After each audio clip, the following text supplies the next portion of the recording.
विभीषण प्रभु श्रीराम जी की शरण में। रावण के भाई विभीषण के रोकने के बाद भी रावण ने हनुमान जी की पूंछ पर रुई लगाकर उसे जला दिया था, जिससे रावण की पूरी लंका भस्मसात हो गई थी।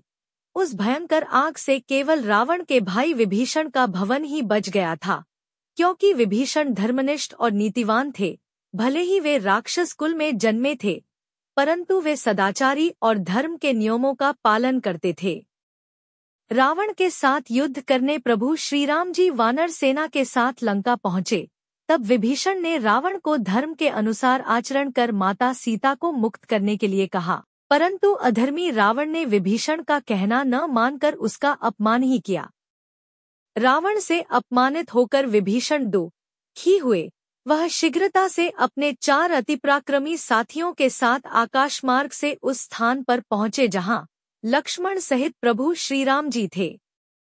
बुद्धिमान महापुरुष विभीषण ने आकाश में ही स्थित रहकर सुग्रीव तथा अन्य वानरों की ओर देखते हुए नम्रतापूर्वक कहा, हे वानरराज, मैं लंका के राजा रावण का छोटा भाई विभीषण हूँ। मैं रावण के उस कुकृत्य से सहमत नहीं हूँ जो उसने सीताजी का हरण करके किया है। मैंने उसे सीताजी को लौटाने के लिए अनेक प्रकार से समझाया, परंतु उसने मेरी बात न मानकर मुझे अपमानित किया और मुझे लंका से निष्कासित कर दिया। इसलिए मैं यहाँ श्री रामचंद्र जी की शरण में आया हूँ। कृपया आप उन्हें मेरे आगमन की सूचना दें। विभीषण की बात सुनकर सुग्रीव ने प्रभु श्रीराम जी के पास जाकर कहा, हे राघव, रावण का छोटा भाई विभीषण अपने 4 मंत्रियों सहित आपके दर्शन करना चाहता है। यदि आपकी अनुमति हो तो उन्हें यहाँ उपस्थित करूं, किंतु मेरा विचार है कि हमें शत्रु पर सोच समझ कर ही विश्वास करना चाहिए। एक तो राक्षस वैसे ही क्रूर, कपटी और मायावी होते हैं, और यह तो रावण का सगा भाई है। ऐसी स्थिति में तो वह बिल्कुल भी विश्वसनीय नहीं है, किंतु आपकी जैसी आपकी आज्ञा हो वैसा करूं।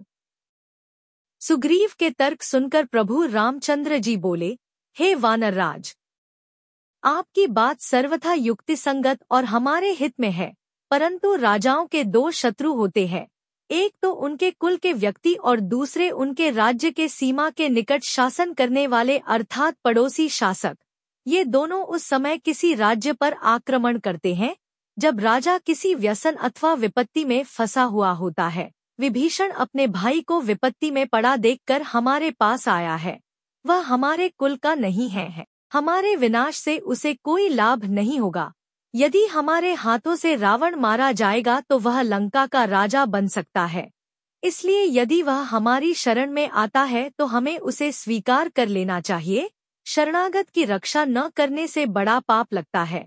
इसलिए शरण आए विभीषण को अभय प्रदान करना ही उचित है। इसलिए आप उसे मेरे पास ले आओ। जब सुग्रीव विभीषण को लेकर प्रभु श्रीराम जी के पास आया तो विभीषण ने दोनों हाथ जोड़कर कहा, हे धर्मात्मा, मैं लंकापति रावण का छोटा भाई विभीषण हूँ। आप शरणागत वत्सल है, इसलिए आप मेरा उद्धार कीजिए। विभीषण के वचन सुनकर प्रभु श्रीराम जी ने उसे गले से लगाते हुए कहा, हे विभीषण, मैंने तुम्हें स्वीकार किया। अब तुम मुझे राक्षसों का बलाबल बताओ। श्रीराम जी का प्रश्न सुनकर विभीषण बोला, हे दशरथनंदन, 10 मुखों वाले रावण को ब्रह्मा जी से वर मिला है। इस कारण देव, दानव, नाग, किन्नर आदि कोई भी उसे नहीं मार सकते। उसका छोटा भाई कुंभकर्ण पराक्रमी, शूरवीर तथा तेजस्वी है। उसके सेनापति प्रहस्त ने कैलाश पर्वत पर दुर्दमनीय मणिभद्र को पराजित किया था। रावण के पुत्र मेघनाद ने तो इंद्र को परास्त किया था।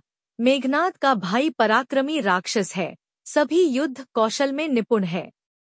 यह सुनकर श्रीराम जी बोले, हे विभीषण, यह सब मैं जानता हूँ। मैं प्रतिज्ञा करता हूँ कि मैं रावण का उसके पुत्रों, मंत्रियों और योद्धाओं सहित वध करके तुम्हें लंका का राजा बनाऊंगा। अब रावण की मृत्यु निश्चित है, यह मेरी अटल प्रतिज्ञा है। श्री रामचंद्र जी की प्रतिज्ञा सुनकर विभीषण ने उनके चरण स्पर्श किया और कहा, हे राघव, मैं भी आपके चरणों की शपथ लेकर प्रतिज्ञा करता हूँ कि मैं रावण को उसके वीर योद्धाओं सहित मारने में आपकी सहायता करूंगा। विभीषण की प्रतिज्ञा सुनकर प्रभु श्री रामचंद्र जी ने भ्राता लक्ष्मण से समुद्र का जल मंगवाया।